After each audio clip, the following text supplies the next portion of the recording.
नमस्कार दोस्तों, भक्ति सागर चैनल में आप लोगों का स्वागत है। आज का विषय है रावण ने मरते समय श्री राम से क्या कहा था। वाल्मीकि रामायण और अन्य ग्रंथों के अनुसार जब श्री राम और रावण के बीच अंतिम युद्ध हुआ तब रावण घायल होकर भूमि पर गिर गया। वह अपने अंतिम क्षणों में था। उस समय श्री राम ने अपने छोटे भाई लक्ष्मण से कहा, लक्ष्मण, रावण अब मृत्यु के निकट है, लेकिन यह रावण केवल राक्षस नहीं बल्कि बहुत बड़ा ज्ञानी, तपस्वी और कुशल प्रशासक भी रहा है। यह वेदों के ज्ञाता है, शिव भक्त है और समय का महान रणनीतिकार भी है। जाओ, इसके पास बैठो और इससे कुछ ज्ञान प्राप्त करो। लक्ष्मण और रावण का संवाद। वाल्मीकि रामायण के अनुसार लक्ष्मण रावण के पास गए लेकिन खड़े होकर बात करने लगे। रावण ने कोई उत्तर नहीं दिया। तब श्री राम ने समझाया कि जब ज्ञान प्राप्त करना हो तो सामने वाले के चरणों में बैठो, अहंकार त्यागो।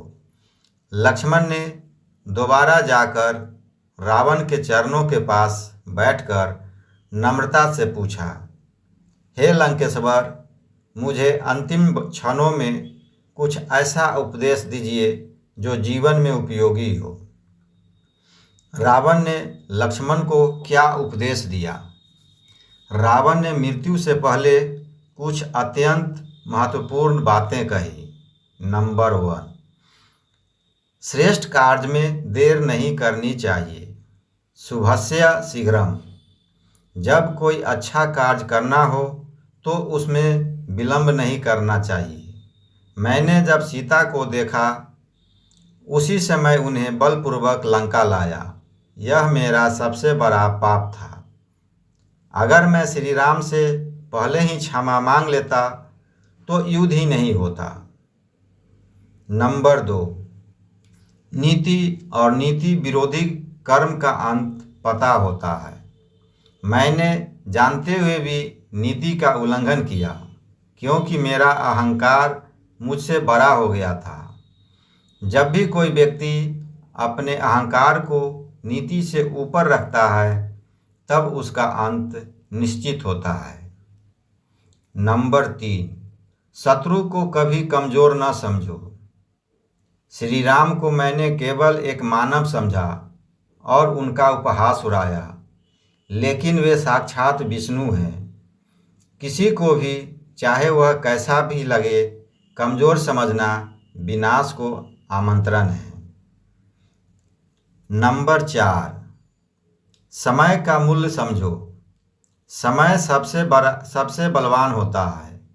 मैंने सारा जीवन शिव की आराधना में बिताया, पर अहंकार ने मुझे समय की चाल को नहीं पहचानने दिया। जब समय अच्छा होता है तो मूर्ख भी सम्मानित होता है, और जब समय बुरा होता है तो ज्ञानी भी अपमानित हो जाता है। नंबर 5, परिवार और राज्य दोनों साथ नहीं चल सकते जब अहंकार बढ़े। एक राजा को अपने परिवार और राज्य में संतुलन बनाए रखना चाहिए। मैंने राज्य के लिए परिवार की मर्यादा तोड़ी और आज अकेला मरणासन पड़ा हूँ। नंबर 6, कभी भी स्त्री का अपमान न करे।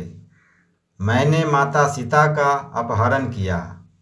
यही मेरा सबसे बड़ा पाप था। एक स्त्री के आंसू जब आकाश तक पहुँचते हैं तो देवता भी उसके न्याय के लिए सशक्त हो जाते हैं। अंत में रावण ने श्री राम की ओर देखा और कहा, हे राम, तुम केवल राजा नहीं हो, तुम धर्म के प्रतीक हो। तुमने मेरा वध करके संसार से एक अहंकारी को मिटा दिया, लेकिन मेरी मृत्यु को व्यर्थ मत समझना। मेरी अंतिम इच्छा है कि मेरी गलती से मानवता कुछ सीखे। रावण ने मृत्यु से पहले जो उपदेश दिए वे आज भी जीवन के लिए अत्यंत महत्वपूर्ण है। उनका सार यह है कि अहंकार विनाश की जड़ है। स्त्री का अपमान सबसे बड़ा अधर्म है। समय और नीति को कभी न भूले। अच्छे कार्यों में देरी नहीं करनी चाहिए। यह वीडियो धर्म, भक्ति और दर्शन का संगम है। अवश्य देखें और अपने प्रश्नों का उत्तर पाएं। सब्सक्राइब करें भक्ति सागर त्रिदेव, जहां मिलती है सच्ची भक्ति और दिव्य ज्ञान की झलक।